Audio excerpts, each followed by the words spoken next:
nome do Pai, do Filho e do Espírito Santo. Amém. Ave Maria, cheia de graça, o Senhor é convosco. Bendita sois vós entre as mulheres, e bendito é o fruto do vosso ventre, Jesus.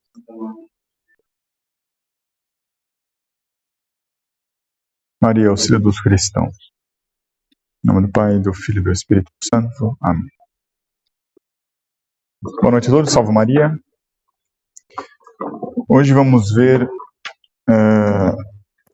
um tema relativamente simples, mas com um exemplo talvez um pouco complicado.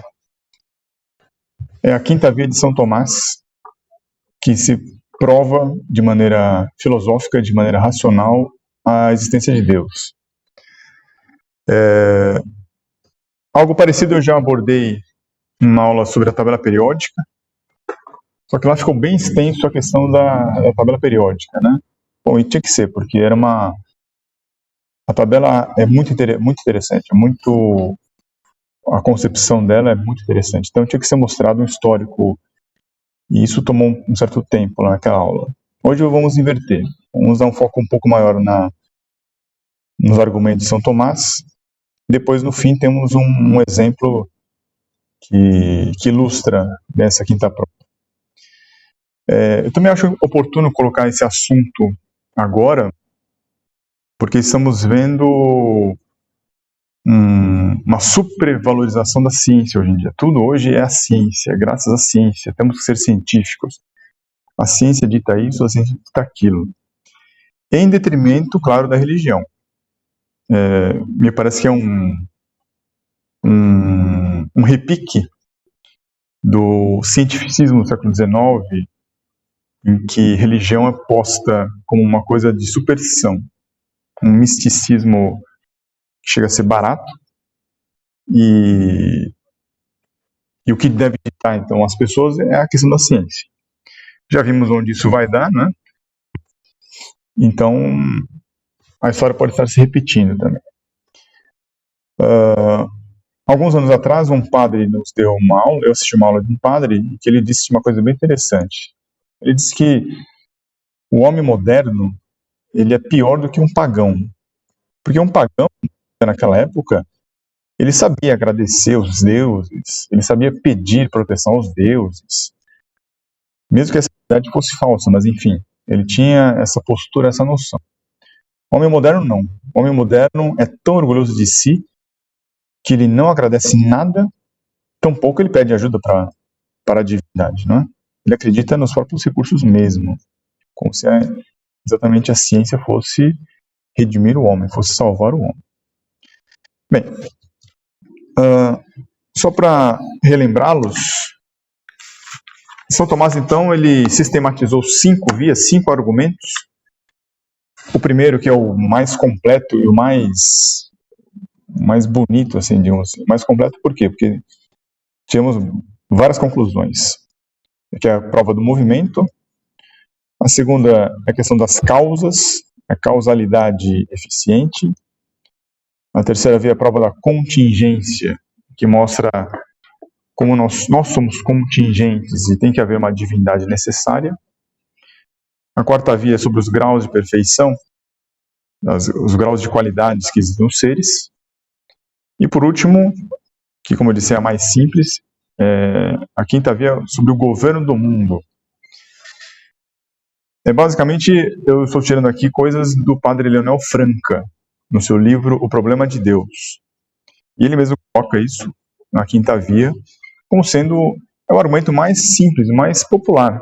É o que salta aos olhos de qualquer pessoa. Porque qualquer pessoa, ao olhar o mundo à sua volta, é natural, digamos assim, ela se perguntar: quem fez isso? Isso é uma pergunta natural. E vocês vão ver que os argumentos que eu vou colocar aqui, qualquer aluno de um ensino médio, ele tem essa compreensão, ele consegue compreender. Claro, né? A menos que ele não esteja contaminado com os chiliquinhos infantis do homem moderno, né? Que não tem boa vontade alguma. E depois vamos então vamos ver um exemplo disso na questão da quiralidade.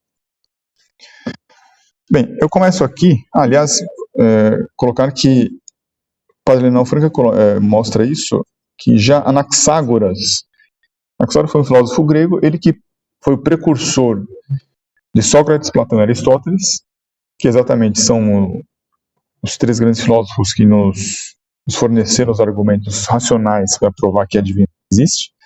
Mas já antes, Anaxágoras, ele já postula que deve ter uma inteligência ordenadora que ordenou esse mundo que existe.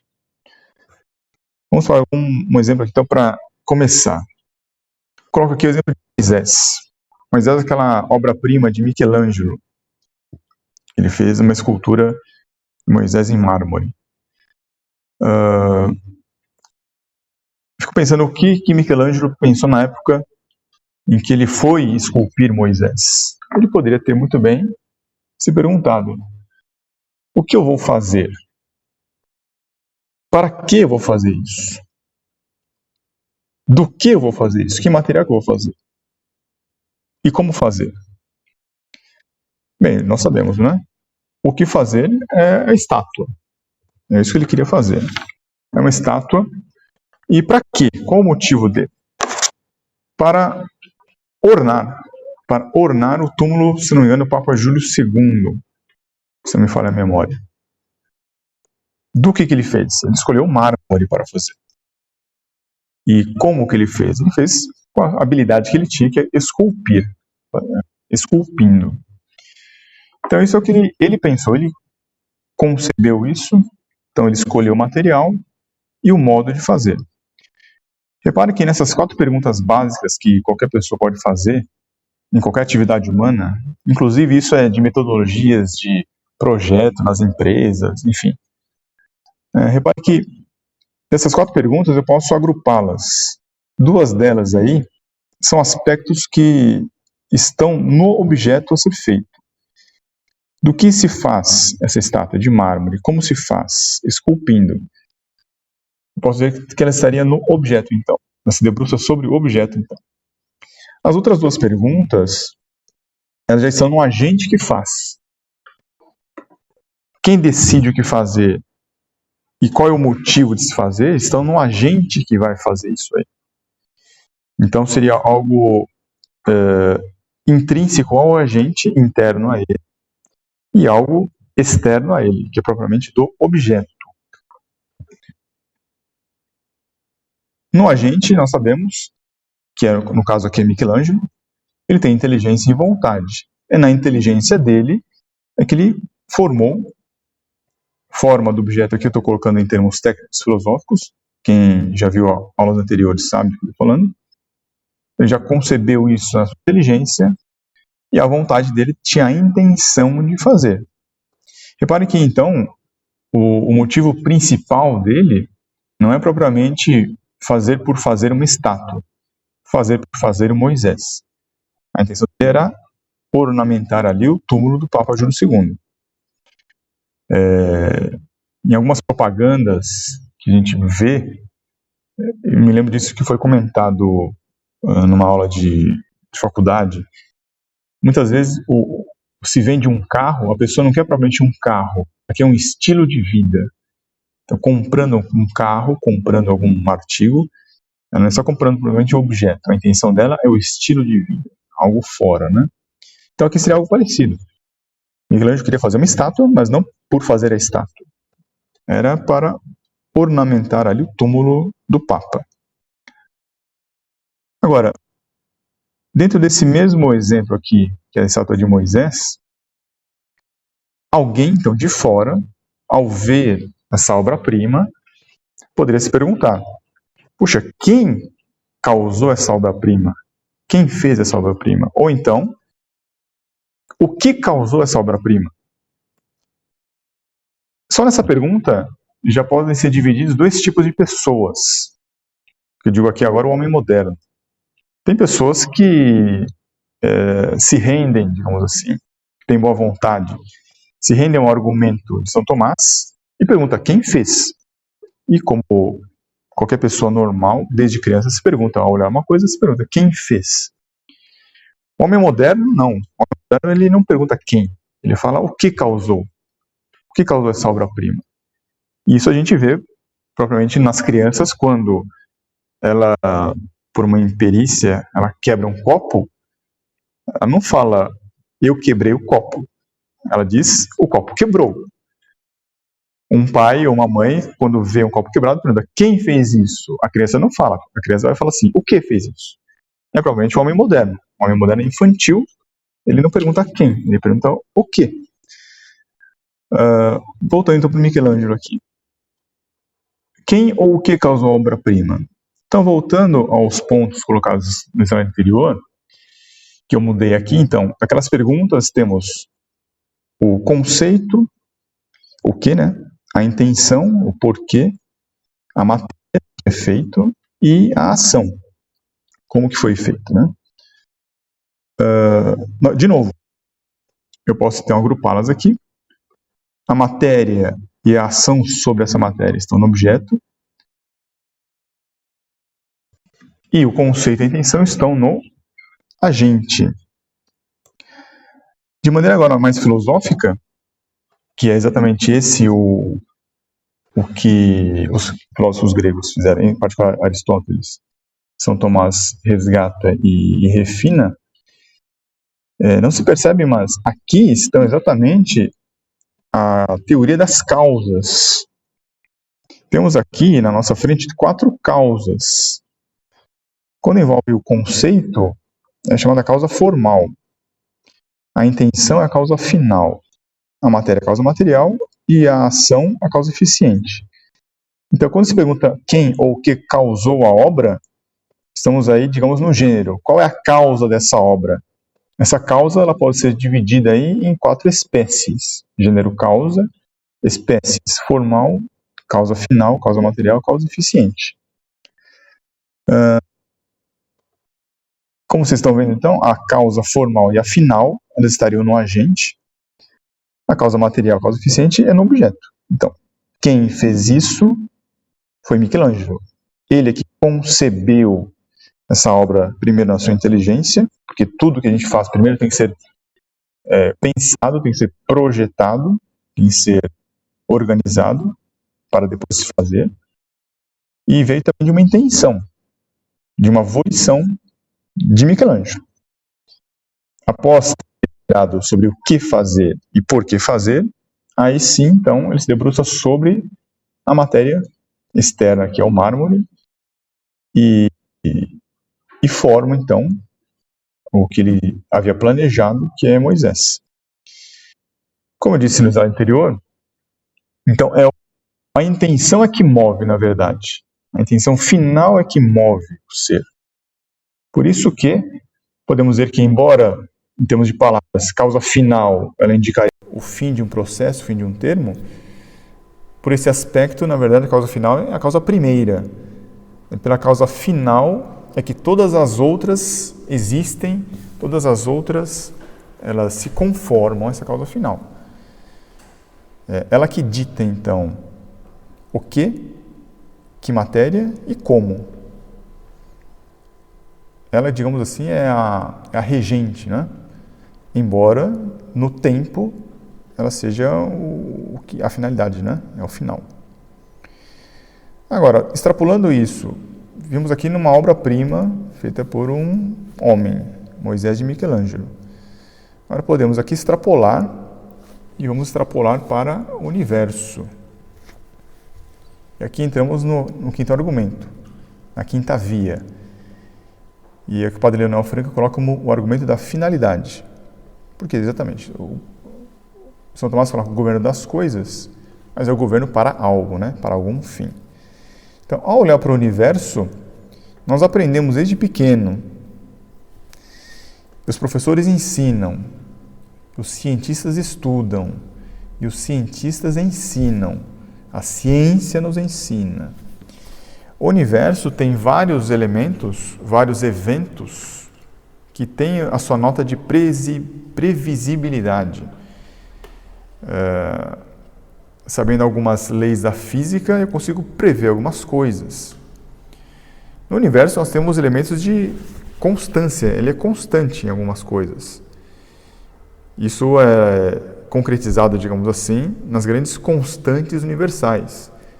Velocidade da luz, a constante de Planck, vimos lá naquela aula de tabela periódica a constante de Balmer-Rydberg, a aceleração da gravidade. Então, temos aí uma periodicidade dos elementos químicos. Então, existe essa figura da constância no universo.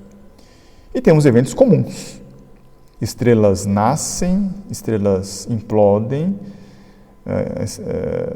os planetas giram em torno de uma estrela, eu tenho a gravidade, eu tenho a poeira cósmica, eu tenho as ondas eletromagnéticas. Então, temos várias coisas comuns que estão acontecendo aí. Mas tudo com uma certa regularidade, com uma certa periodicidade, com uma certa ordem. É isso que fala São Tomás, o governo das coisas, né? Tem que ter uma ordem aí. E esse termo é tão forte que em grego é chamado cosmos, em latim é mundus. Por isso nós vemos no mundo. E aquela criança que fica suja, fica em desacordo com a boa educação, nós dizemos que é uma pessoa imunda, porque está fora da ordem. E São Tomás, ele pontua, ele define ordem como a exata disposição das coisas aos seus fins. Exata disposição das coisas aos seus fins. Exato, quando você olha para o universo à sua volta, você não vê bagunça. Você vê uma certa ordem, porque todas as coisas estão ali postas. Quando você começa a estudar, você vê que existem coisas muito bem colocadas. Vou apenas citar aqui, mas quem já estudou o ciclo de Krebs na biologia, vê isso muito claramente. Não precisa ver o ciclo de Krebs, basta ver o ciclo das estações do ano. Algumas flores nascem na primavera, depois elas morrem no inverno. Todo um ciclo ali que se repete, uma regularidade que tem. Tudo posto de maneira, claro, vou colocar um termo aqui, mecânico, quase que mecânico. Não quero ser aqui mecanicista, hein? Não é isso. Mas você vê exatamente isso, como um relógio funcionando. Não é uma coisa bagunçada. Aliás, tomo como exemplo aqui, quando você tem uma explosão, a explosão você vê que ela traz desordem, traz bagunça. Mas por quê? Porque foi uma explosão descontrolada. Você pode ter explosões controladas, como por exemplo no motor a combustão, chamado também motor a explosão. Ali ocorrem várias explosões a todo momento que você está andando de carro. Mas por que essas explosões não trazem bagunça, não trazem desordem? É porque elas estão controladas. Um engenheiro mecânico fez lá um motor, o bloco do motor, e de maneira sincronizada os pistões. Eu até poderia colocar aqui, procure vídeo de funcionamento de motor. Tudo sincronizado. É uma coisa fantástica aquilo lá. E essas explosões não trazem desordem, não trazem bagunça, não trazem tristeza, como uma explosão descontrolada. Ora, o universo se sustenta, a ciência fala, que se originou como explosão, o Big Bang. Essa explosão não trouxe desordem, pelo contrário, nós vemos ordem nela. Se essa explosão do Big Bang trouxe uma ordem, é porque tem que haver um engenheiro que controlou essa explosão, para que trouxesse ordem na matéria, para que tivesse vida, inclusive. Não é? Voltando aqui, então. E São Tomás coloca, eu achei assim a frase muito bonita em latim, por isso que eu coloquei aí, recta ratio rerum ad finem. É a exata disposição das coisas aos seus fins. Eu citei aqui a questão do Big Bang, estamos vendo aqui o universo em geral, mas vindo para o lado microscópico, posso colocar o exemplo aqui do olho humano. Esse exemplo eu tiro exatamente do livro do padre Leonel Franca. Veja, início do século XX. No início do século XX, eles já tinham noção da anatomia do olho humano. E depois vieram os microscópicos eletrônicos de varredura, que é essa foto do meio, mostrando o detalhe aí. Olho humano, você tem proteínas que formam células que dão os tecidos. Os tecidos se juntam e formam o órgão olho. Na figura vocês veem aí os chamados bastonetes, que estão ligados ali às terminações nervosas da retina. Cada bastonete aí é como se fosse um fio, é um fio microscópico. E está aí na foto vários fios desses, os bastonetes ali. Se não me engano, tem alguns cones também ali. Mas veja, são vários fios. Esses vários fios, eles não entram em curto-circuito. Outro dia eu fui instalar cabos de rede na minha casa. Quem sabe, eu vou falar aqui um termo, depois vocês procurem na internet. O cabo de rede ele tem um conjunto de 4 microfios ali, microfios é modo de dizer, né? 4 fios pequenos, mas que esses 4, cada um deles se subdivide em 2. Então, um total de 8, na verdade. 8 fios. E você deve fazer uma operação chamada crimpagem. Nessa crimpagem, você tem que descascar ali com muito cuidado cada fio para você não rasgar o isolante.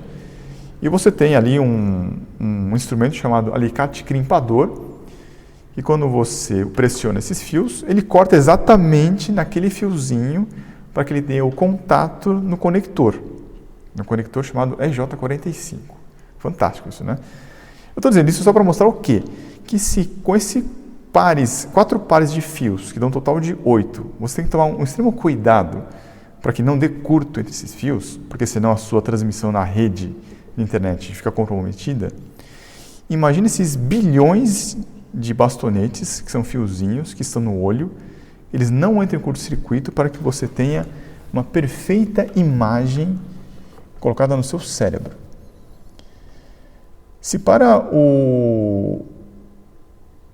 a formação de um fio de rede, você precisou de um engenheiro elétrico, para você instalar na sua casa, você teve que ter o marido que fez a operação de crimpagem, com todo o cuidado para fazer isso. Vocês imaginem para fazer os bastonetes que vão estar acoplados a um órgão responsável por receber ondas eletromagnéticas e transformar tudo isso aí numa imagem. É muita coisa. Então, vemos aqui exatamente esses 4 elementos, as 4 causas, que poderíamos responder aquela pergunta, mas o que fez isso? O olho humano. Podemos ver aí, então, a matéria, que são as proteínas, as células, os tecidos. A causa formal, ou seja, o que é feito é o olho é o órgão, cuidado da visão. Temos a causa eficiente ali, que aí realmente é um mistério para nós. Nós podemos descrever o processo. Que processo que foi? Foi um zigoto que foi se dividindo e as células foram se diferenciando e se diferenciando. Todas têm o mesmo código genético, mas elas foram se diferenciando, não de maneira aleatória nem bagunçada, mas de maneira ordenada. Algumas células diferenciadas formaram o músculo, outros formaram a epiderme, outros formaram a mucosa, outros formaram o olho. E tudo isso para quê? Repare que o olho ele já é feito no feto humano. Lá está tudo escuro. Ele não vê nada. Mas o olho foi feito para ver. A finalidade foi para ver. Essa é a causa final. Então, tudo, a matéria, a forma, o modo de agrupar esses bastonetes, formar esses bastonetes, tudo foi em função da causa final. Para essa finalidade. Tudo aí existe para essa finalidade. Para ver. Eu lembro aqui também um caso, eu cito para vocês, na área de projetos. Eu não sei se isso é verdade, mas se não é vero, é bem contado. E é bem bonito mesmo. Disse que havia uma reunião na NASA em que eles estavam discutindo o foguete, o próximo lançamento, se iria colocar o homem lá em cima ou não, enfim. Uma reunião de trabalho. E chegou lá o garçom para servir café. Servindo café, e chegou um dos integrantes da reunião e perguntou para esse garçom: e você, o que você faz aqui?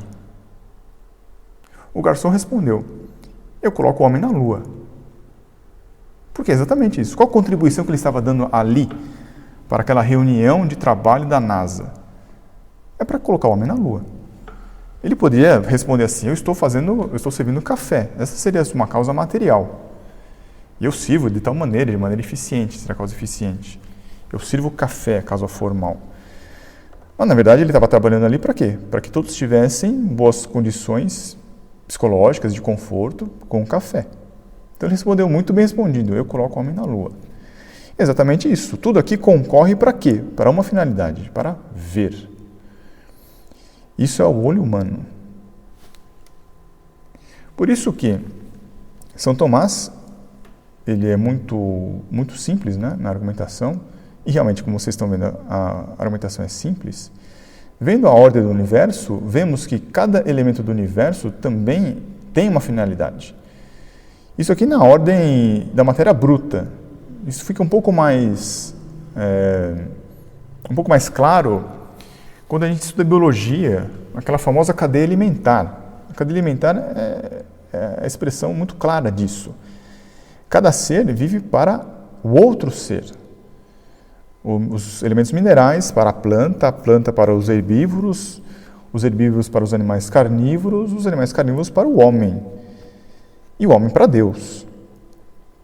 Em que pese todos os vegetarianos, é verdade, os animais são feitos para nós. O que não se pode é abusar, o que você não pode é agir de maneira irracional, mas que eles são feitos para o homem, isso é verdade. Então, existem finalidades.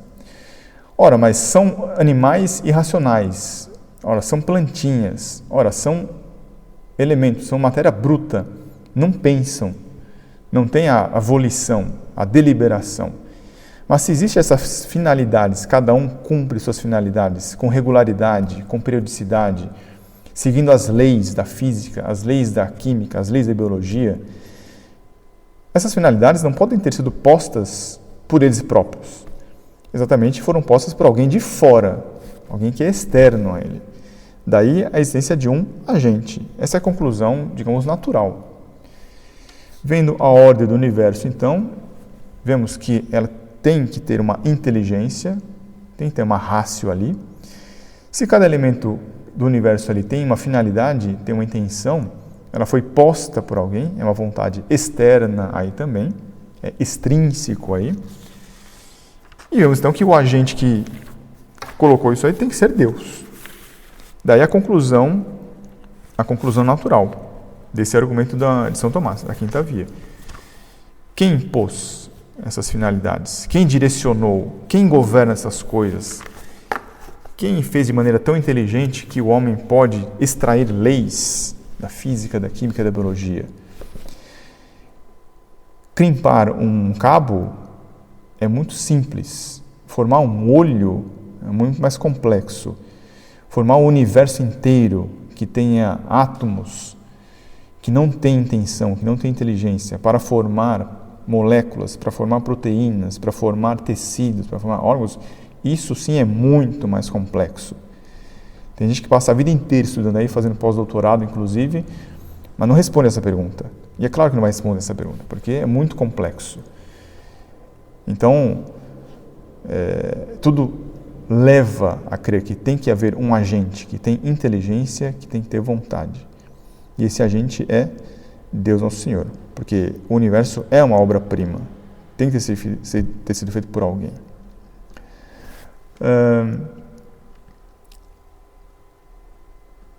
Isso aqui tem mais um pé na filosofia que eu quero colocar aqui, sendo que cada ser, uma vez que cada ser, cada objeto tem uma finalidade, né, uma finalidade própria, nós podemos observar aí que existe uma finalidade, vamos dizer assim, intrínseca, interna a ele, que está na coisa em si. E a finalidade dessa coisa é realizar-se. A finalidade é ser algo. Isso em filosofia chamamos princípio da identidade, ou também, como desdobramento, o princípio da autoconservação. Mas existe também uma finalidade externa, ou seja, o objeto ele realiza-se não só para si, mas para o outro. Como eu disse, podemos ver isso muito bem na cadeia alimentar. Realizar-se para o outro. Isso tem uma ligação com um princípio da filosofia que é o princípio da moral, chamado princípio generalíssimo da moral. Todo mundo deve se fazer o bem, todo mundo deve se evitar o mal. Isso tem a ver com o princípio da autoconservação e o princípio da identidade. Então você vê que os objetos que vemos à nossa volta, eles são estudados pelas ciências experimentais, mas tem uma ponte, uma ligação com a ciência da filosofia. Na ordem, então, nessa ordem que existe uma coordenação das partes entre si, que é para constituir um ser, mas também existe uma ordem chamada de subordinação das partes, uma subordinada à outra, que é exatamente para um servir ao outro. Uma parte serve ao outro. Uma parte vive em função do outro. Seja em nível inanimado, atômico, seja no nível racional, que são os homens. Mas aí vemos o ateu, né? Vemos o homem moderno. E o que eles alegam? O ateu, ele alega o quê? Não, foi tudo feito por um acaso. Os choques aleatórios entre os átomos e moléculas, os choques fortuitos ao acaso, é que geraram os tecidos, e dos choques dos tecidos, das combinações aleatórias, formaram os órgãos seres. Repare que, quando você estuda, então, o olho humano, você vê o quão frágil é esse argumento, né? Mas muita gente pensa que realmente é o acaso, afinal de contas, as coisas acontecem, né, na natureza, principalmente nos elementos inanimados, né? Os átomos se chocam ali e por um acaso pode acontecer, não pode? Fica difícil sustentar isso. Então eles entram com o segundo argumento, que é falar assim, mas houve um tempo muito grande. Durante esse tempo muito grande, todas as combinações possíveis de choques aconteceram. Então, o universo tem bilhões de anos, então é de se esperar que, uma hora, né, de repente, por um acaso, uma tal combinação entre os átomos formou uma molécula lá, que deu uma molécula dita orgânica que ia gerar a vida. Então, o ateu, ele coloca como o acaso sendo a causa eficiente, essa causa eficiente. Ele elimina a causa formal, a causa final, principalmente a causa final, tanto que quem pesquisar tem vários artigos, principalmente em biologia, contestando essa visão finalista, a chamada visão teleológica. E para eles é simplesmente o acaso é que fez as coisas. De maneira até um pouco contraditória, né? Da desordem das coisas é que surgiu a ordem. Isso sem critério, sem inteligência alguma. Foi tudo por um acaso. Por quê? E porque tem um tempo muito grande para que isso acontecesse. O problema é você saber, então, qual é a definição de acaso. E aí vem o padre Leonel Franca e ele explica de maneira muito simples isso. Ele coloca, acaso simplesmente é um resultado. O acaso é um fato resultante. Resultante do quê? De um encontro de dois efeitos, de dois ou mais efeitos, né? Ou seja, de duas ou mais causas independentes. Quem estudou estatística, ou quem estuda, sabe disso, que existem chamadas variáveis aleatórias. O que são as variáveis aleatórias? São aquelas que têm independência uma da outra. Uma não é causa da outra, uma não tem relação com outra. Aqui, então, o padre Leonel Franca coloca, são causas independentes que, ao gerarem seus efeitos, esses efeitos se cruzam entre si e, ao se cruzarem, dão um resultado. Esse sim é um resultado fortuito, esse sim é um resultado acidental. Por quê? Exatamente porque é imprevisível. A causa distante ali, uma causa, ela não tinha como efeito o que nós estamos vendo aqui, que seria o acaso, que é resultado da interação do efeito de uma outra causa. Esse resultado que é acidental, então, ele é raro, ele é pontual. Eu dou aqui como exemplo, dois exemplos. Um exemplo do padre Leonel Franca, ele diz assim, você está cavando o seu quintal porque você vai levantar uma coluna. Ao cavar esse quintal, veja, Qual é a causa de cavar ali, tirar a terra do seu quintal? É você está agindo para quê? Para fazer uma coluna. Você vai levantar uma casa, um edifício, um cômodo. Então você quer fazer uma coluna. E aí então, cavocando ali, você encontra um baú. E esse baú tem um tesouro. Por quê? Porque lá no século XIX, alguém escondeu o tesouro no baú e enterrou. Por quê? Porque tinha esperança de que mais tarde ele fosse desenterrar esse tesouro para usar esse tesouro aí para o que ele gostaria. Um outro agente, uma outra causa. Então são duas causas distintas. Um é você hoje cavando o seu quintal. Lá no passado é alguém enterrando esse baú com tesouro. Esses dois efeitos, o baú enterrado e você cavocando, se cruzaram e você achou o tesouro. Então um homem do século XX diria, olha, o acaso te fez rico hoje. O acaso é a causa de você estar rico hoje em dia. Mentira. Simplesmente foi uma coisa acidental, imprevisível. Você não estava procurando um tesouro, você não tinha nenhum indício de que houvesse, você estava, na verdade, querendo fazer uma coluna no seu quintal. E o fulano lá no século XIX, ele estava querendo esconder o tesouro. Outro fato que a gente pode citar é uma pessoa andando na rua, ela está indo para o trabalho. Ela quer ir trabalhar. Ela está andando em direção ao seu trabalho. No meio do caminho cai um vaso de flores, ou cai o vidro de uma janela voando, que se soltou de uma janela. Causas distintas. Alguém esbarrou no vaso, o vento passou e levou o vidro da janela. Você está indo em direção ao trabalho, são causas distintas.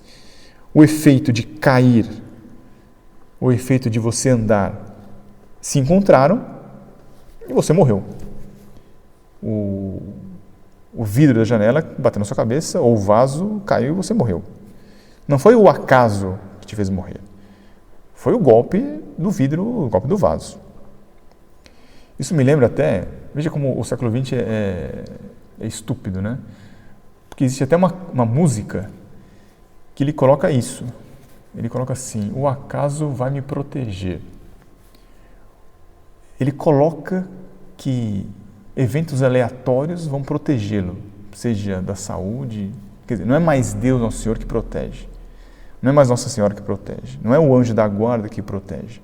Um ser inteligente que tenta avisá-lo, que dá bons pensamentos, boas inspirações. Não. Para ele, são os acontecimentos fortuitos que vai protegê-lo da enfermidade e de coisas, fatos negativos. Não é isso. Como é que vamos refutar então isso aqui? O que o Padre Leonel diz? O Padre Leonel então coloca o acaso, ele é o resultado, ele é um fato, ele não é um agente causador. E com relação ao tempo, ele coloca, muito bem, é verdade, muitos fatores combinados entre si, eles podem resultar em alguma coisa, isso é verdade. Que condições são essas? Pressão, temperatura, umidade, energia elétrica, o fluido que vai transportar os átomos, muito bem. Mas tem um fator também que tem que ser levado em consideração, que é o agente ordenador. As combinações, um cientista, ele pode passar a vida inteira e só no final da sua vida ele pode encontrar alguma coisa e formular uma teoria ou descobrir uma lei, porque ele tentou todas as combinações, mas foi o agente ordenador que descobriu isso. Foi o agente ordenador que combinou todas as coisas ao longo do tempo. O que o ateu faz é simplesmente excluir esse fator, o agente ordenador, da história. Então, ele já faz aí uma escolha deliberada a priori. Ele tira um fator, que é exatamente o fator que estamos colocando aqui de provar, que objetos inanimados, sem inteligência e sem vontade, são ordenados graças a um agente que tem inteligência e tem vontade. O ateu já exclui isso aí, ele tira da jogada. Então, foi uma escolha deliberada, arbitrária, a priori. O ateu está sendo, na verdade, aí, acientífico. Ele não está agindo de maneira científica, porque ele já tira um fator previamente. Aqui é uma foto do... Agora eu não sei dizer se esse é o Stanley Miller, tá? Eu peguei na internet, mas vamos supor que fosse o Stanley Miller ali, com seu experimento, que é pegando uma ideia do cientista russo Ivanovich Oparin, que fez lá a teoria das micelas.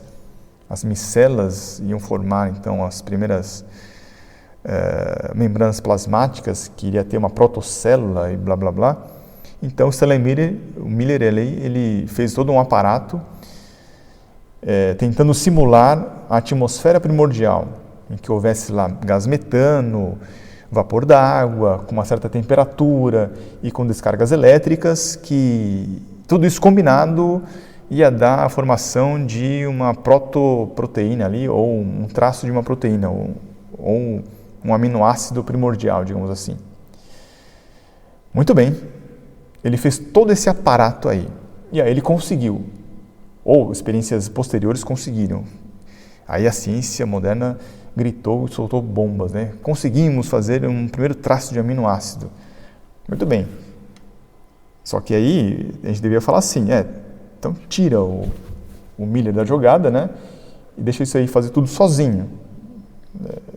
Então todos os canos, a descarga elétrica, a temperatura ideal do vapor d'água, a atmosfera, foi tudo feito por um acaso, claro.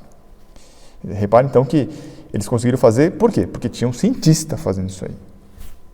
Tira o cientista da jogada, não dá para fazer isso aí. Tudo bem? Então até aqui é o argumento de São Tomás, aplicado aí à verificação desde alguns elementos inanimados da matéria até um órgão esplêndido que existe nos animais, em particular no ser humano. E agora eu quero mostrar para vocês um exemplo que é da química orgânica. Porque até então eu já tinha lido a respeito, mas isso quando eu comecei a dar aula. Mas na ocasião passou desapercebido. E tempos atrás eu, relendo para preparar a aula, e caí num texto que me chamou a atenção. Eu falei, puxa vida, isso aqui eu nunca ouvi ninguém falar. Seja nas minhas aulas do ensino médio, seja nas minhas aulas de orgânica na faculdade. Uma coisa bem interessante que então eu quero colocar aqui para que vocês conheçam. Os meus alunos, os meus ex-alunos sabem do que eu estou falando, então os pais que não entenderem muito bem, perguntem aos seus filhos, que eu espero que eles vão ter capacidade para explicar. Existe na química orgânica, que é exatamente a química que trata dos compostos que existem nos organismos, mas isso é um conceito histórico, tá? Hoje se sabe que muitos compostos dos organismos eu consigo sintetizá-los fora dos organismos. Mas, por uma questão histórica, ficou aí dividido a química em inorgânica e a química orgânica. E existem algumas moléculas que apresentam uma característica chamada assimetria ou quiralidade. Para quem não sabe, química orgânica ela também é química do carbono. Por quê? Em especial, o ser humano, ele é um ser vivo e esse ser vivo ele tem como base o carbono. Tanto é que as proteínas, em particular o DNA, ele tem como base o carbono. Por isso que é comum os cientistas dizerem que a nossa vida é uma vida baseada no carbono.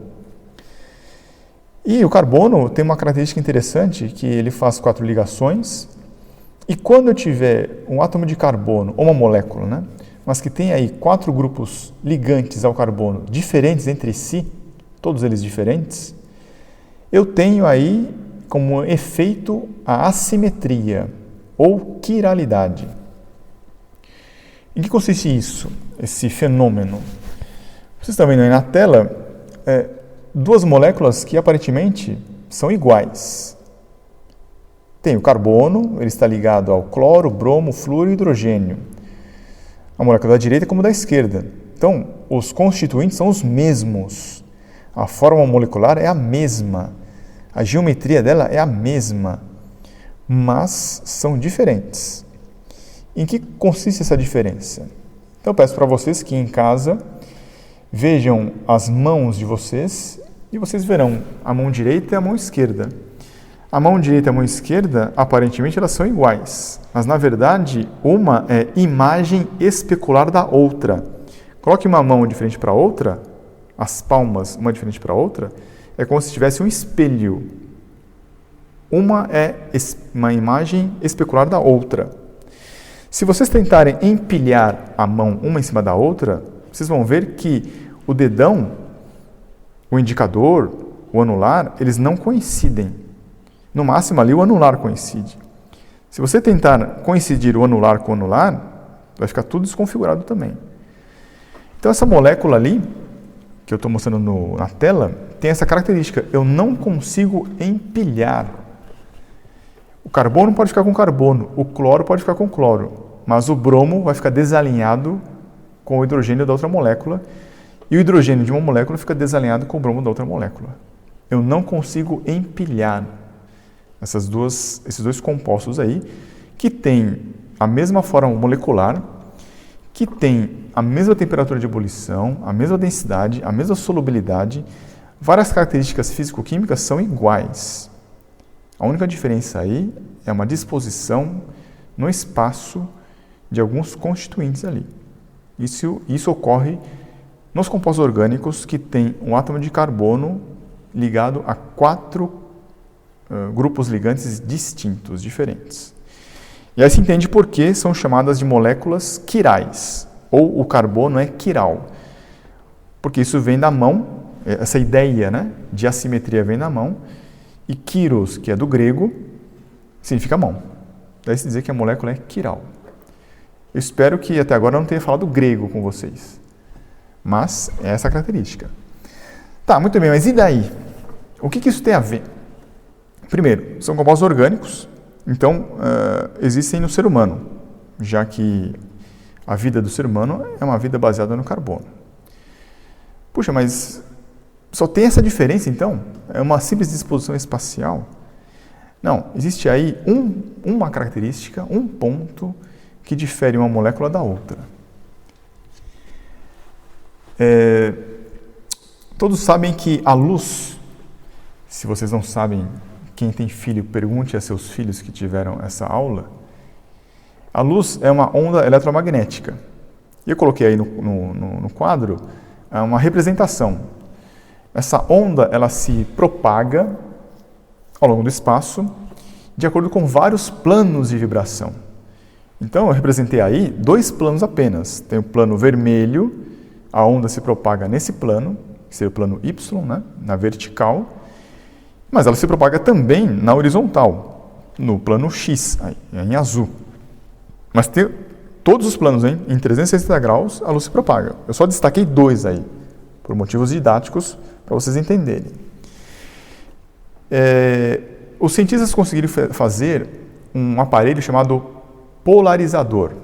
O que é o polarizador? O polarizador, ele é um filtro. Ele consegue barrar todos os planos que a luz se propaga e deixa passar apenas um plano de propagação da luz. Então chama-se polarizador, ou seja, eu de uma luz normal, qualquer, eu transformo essa luz qualquer numa luz polarizada. O que é uma luz polarizada? É aquela que se propaga em apenas um plano. E para eu medir isso aí, eu uso o chamado polarímetro. O polarímetro é um instrumento que mede o ângulo de que o plano da luz está se propagando. Então, se eu fizer diversos filtros, eu coloco um filtro que me dê apenas a luz que se propaga no plano horizontal, seria o meu ângulo zero. Faço um filtro no plano vertical, só passa a luz na vertical. Então, meu polarímetro ele vai indicar um ângulo de 90 graus. Se eu fizer um outro filtro de algum outro ângulo, é pelo polarímetro que eu vou ver qual é o ângulo que a minha luz polarizada está se propagando. Muito bem. Eu faço então o quê? Sabendo que um composto orgânico tem 4 grupos ligantes nele, eu faço passar por ele uma luz polarizada. Coloquei no desenho o que representaria uma luz polarizada. E eu coloquei aí a luz se propagando no plano vertical. está em vermelho. O que acontece então quando essa luz polarizada, que se propaga apenas na vertical, faz quando bate numa molécula quiral, num carbono quiral? Acontece um fato interessantíssimo. Ela estava na vertical, quando ela bate no composto, ela se desvia. O plano de propagação é desviado. Ela estava na vertical, ela sofre um desvio angular aí, e um composto que tem aquela configuração, ela se desvia para a esquerda. No outro composto, ela se desvia para a direita. Eu não coloquei aqui. Então, quando eu vejo no polarímetro, sem essa molécula, eu vejo ela se propagando em 90 graus. Quando eu coloco o composto no meu polarímetro, eu não vejo mais nada, fica escuro.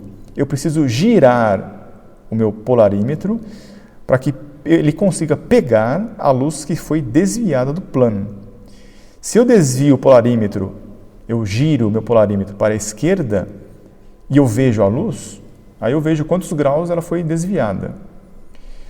Se for o outro composto que desvia para a direita, eu devo girar o meu polarímetro para a direita, de tal maneira que o filtro comece a pegar aquele plano de propagação da luz que foi girado, que foi desviado. É para a direita. Então, esse mesmo composto, dependendo da disposição espacial dos elementos, vai desviar a luz ou para a esquerda, tantos graus, ou para a direita, com a mesma medida, de tantos graus, mas para a direita. Tá, mas tudo bem. E daí? E daí que essa luz se desvia? Muito bem. Sabendo que existe desvio, eu consigo determinar, então, qual é o composto que estou trabalhando. Se o composto, de forma molecular, CFClBrH, desvia para a esquerda, eu chamo ele de levógiro. Se ele desvia para a direita, eu chamo ele de dextrógiro. Então, é o mesmo composto químico, de mesma forma molecular, de mesmas características físico-químicas, porém, por causa da disposição dos elementos, desvia para a esquerda, levógiro, levos, giro, outro para a direita, dextrógiro, dextra, giro, para a direita. Então, eu consigo aí determinar que existe uma disposição espacial diferenciada. Tá, mas e daí? E daí que isso aí foi, digamos assim, constatado na década de 60, eu creio, com o caso da talidomida. O que é talidomida? Talidomida foi um remédio feito pela farmacêutica que diminuía ou tirava o enjoo das mulheres quando estavam grávidas. Então, na gestação, muitas mulheres sofrem enjoos. Então, a indústria farmacêutica fez, com base não sei se hormônios, né, femininos, que atenuam ou tiram o enjoo das mulheres, e fizeram, imitando esses hormônios, a talidomida. O problema é que essa talidomida feita, se não me engano, ela era dextrógera. O que tem no corpo humano, o que tem no corpo das mulheres, é levógiro. Então, por ser dextrógiro, a disposição dos elementos da talidomida estavam diferentes. Qual foi o efeito? O efeito não foi tanto diminuir o enjoo, talvez até diminuísse o enjoo, mas é um efeito colateral que foi o quê? Que é deformar o feto. Então, toda uma geração de pessoas dessa época nasceram e cresceram com defeitos. Isso foi constatado depois que surgiram vários casos de fetos defeituosos. Quando foram ver, foi exatamente a molécula da talidomida que estava na sua versão dextrógera, não estava na versão levógera. Isso quem estuda biologia sabe que existe um mecanismo chamado chave fechadura das enzimas. Então, uma enzima ela só vai agir num substrato se ela se encaixar direitinho, como se fosse uma chave na sua fechadura. Se eu tiver um substrato em uma certa configuração e minha molécula estiver em outra configuração, Se o substrato tem lá disposto o molde de modo levógero, mas a minha enzima é dextrógera, não haverá interação entre essas moléculas. Então não haverá efeito. A minha enzima não terá esse efeito. Ao contrário, pode ter um efeito deletério adverso, que foi o caso dos fetos deformados, imperfeitos. Mas é claro, isso aí estou colocando um exemplo negativo, um exemplo ruim, só para deixar muito claro isso, né? Mas temos exemplos bons. Temos aqui o caso do limoneno. Limoneno tem essa fórmula estrutural aí. Repara que eles são iguaizinhos. Iguaizinhos, uma imagem especular do outro. Porém, ele tem um carbono quiral ali, que dá esse fenômeno da quiralidade. Eles são imagem especular, eles são assimétricos, eu não consigo empilhar um ao outro. Então, como um é dextrógero, outro é levógero, quando eu cheiro, por causa da disposição dextrógera dos elementos, eu sinto o odor laranja. O outro, que é igualzinho, mas tem outra disposição, eu sinto o odor de limão. Muito bem. Subindo um pouco de nível, vemos isso na bioquímica. Tudo isso que eu falei, esse fenômeno que acontece, ocorre nos aminoácidos. Em particular, tem vários aminoácidos na natureza. Em particular, existem os aminoácidos alfa, que são os que o ser humano utiliza. Fazendo uma pesquisa na internet, eu encontrei alguns artigos que falam de 21 aminoácidos. Recentemente eu vi que existem 22 aminoácidos. 22 aminoácidos ditos alfa. Se vocês observarem todos eles, aqui não estão todos, mas os aminoácidos têm qual característica? Todos eles têm esse grupo aí, ó. Esse grupo nitrogênio ligado a um carbono que está ligado a um grupo COOH. Esse grupo CCOH é de característica ácida, esse grupo NH2 é de característica dita amínica. Por isso que essa molécula é chamada aminoácido, porque ela tem essas duas naturezas. Duas naturezas distintas num ser só. Olha que interessante isso, né? Uma natureza ácida, uma natureza amínica, uma natureza básica. Duas naturezas distintas no mesmo ser. Quando eu tenho, então, o grupo ácido e o grupo amínico no mesmo carbono ali ligados, esse é o aminoácido alfa. Todos eles são aminoácidos alfa, estão vendo? Todos eles têm essa estrutura. O que difere, então, um do outro são os ramos. Cada ramo aí, um é diferente do outro. Então, um vai dar serina, outro vai dar tirosina, outro vai dar lisina e assim por diante. Todos esses aminoácidos, os 21 aminoácidos alfa, são quirais. Todos eles têm assimetria. Todos são compostos que apresentam a quiralidade, ou seja, existe a versão dextrógera e existe a versão levógera. Apenas com exceção de a glicina. A glicina é o único aminoácido alfa que não apresenta quiralidade. Então, de 22, 1 não apresenta, 21 apresentam. Então, eu poderia colocar aí 21 vezes 2, daria um total de 42 aminoácidos. 21 levógeros, 21 dextrógeros. E aqui entra a cereja do bolo. A cereja do bolo me diz o quê? Que 21 aminoácidos alfa do ser humano, o que você esperaria encontrar no ser humano? Me parece razoável, pela teoria da estatística, que se você tem um objeto que pode dar dois eventos aleatórios, como uma moeda, cara e coroa, se você jogar de maneira aleatória, ao acaso, pode cair cara. Se você jogar ao acaso, aleatoriamente, pode cair coroa. Então, a probabilidade de ocorrer um é 50%, a probabilidade de ocorrer o outro é 50%.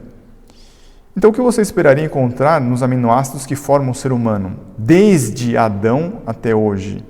Porque a ciência diz que os aminoácidos alfa que estão no ser humano são todos aminoácidos alfa. E ela diz que todos são levógeros. Não existe aminoácido alfa dextrógeno no ser humano. São todos levógeros. Em artigos recentes, então, que eu li, eles colocam exatamente essa perplexidade dos cientistas, porque eles falam, puxa, mas existe a versão dextrógena, por que no ser humano não existe isso?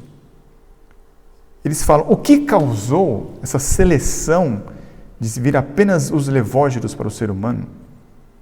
Mistério. Mistério. É o acaso, não é?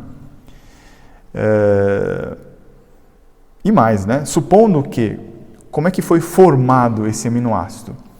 Para esse aminoácido ser formado, digamos assim, isso alguns artigos que eu li falam, você teria que ter um molde.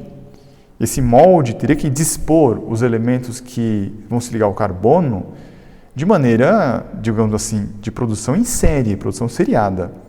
Então, até para formar um molde que tenha como característica dar uma escultura levógera, também já é uma coisa que causa perplexidade, porque no choque ao acaso, no choque aleatório dos átomos e moléculas, como é que você garante que todos os moldes vão ser na versão levógera?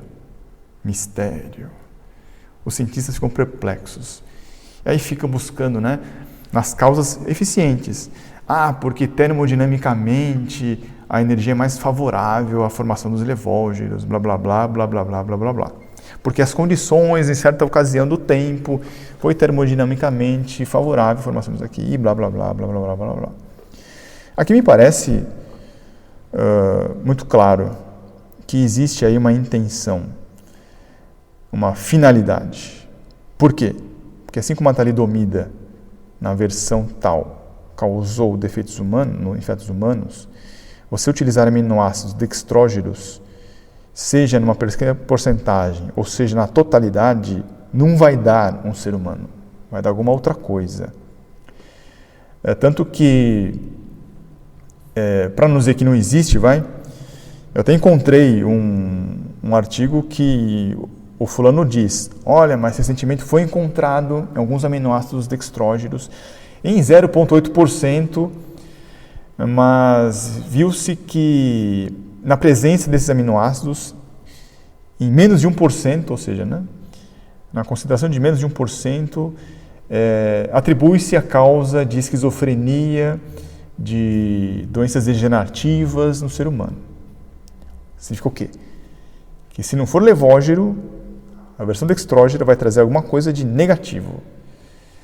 Ela é encontrada na versão dextrógena em bactérias, então são agentes nocivos ao ser humano. O que é bom para o ser humano, ou seja, que vai favorecer, que torna saudável o ser humano, torna-o íntegro, é o aminoácido alfa levógero.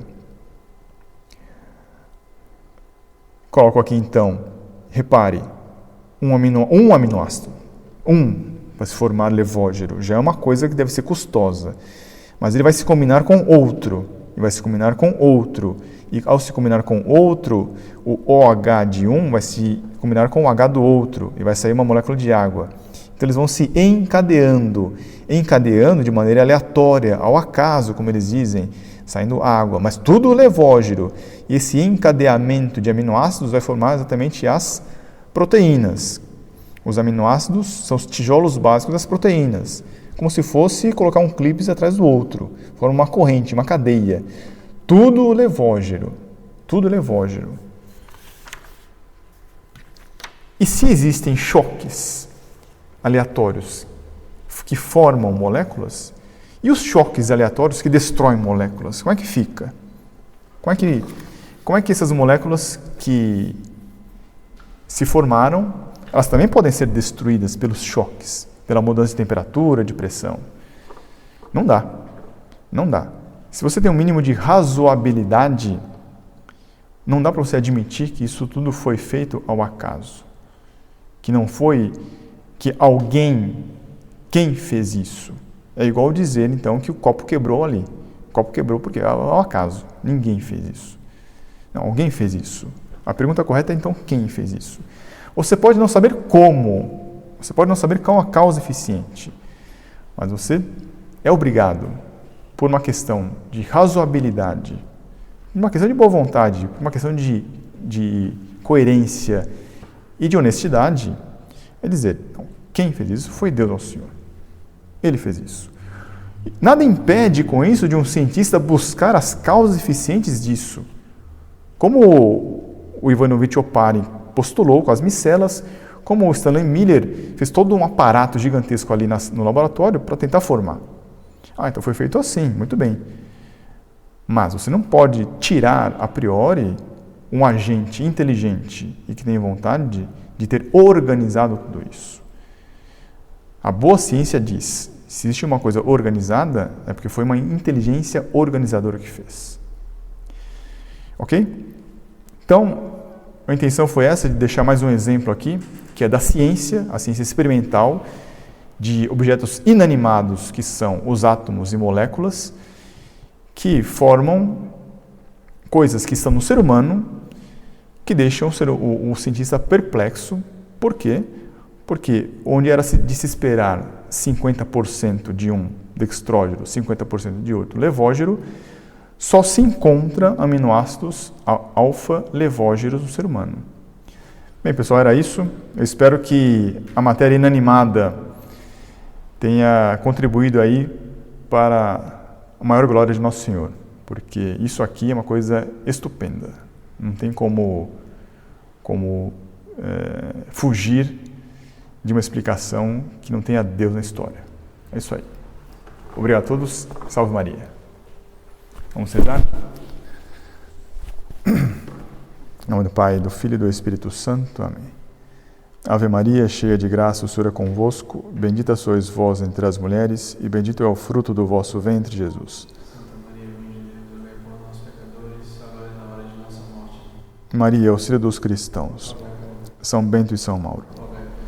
Em nome do Pai, do Filho e do Espírito Santo. Amém.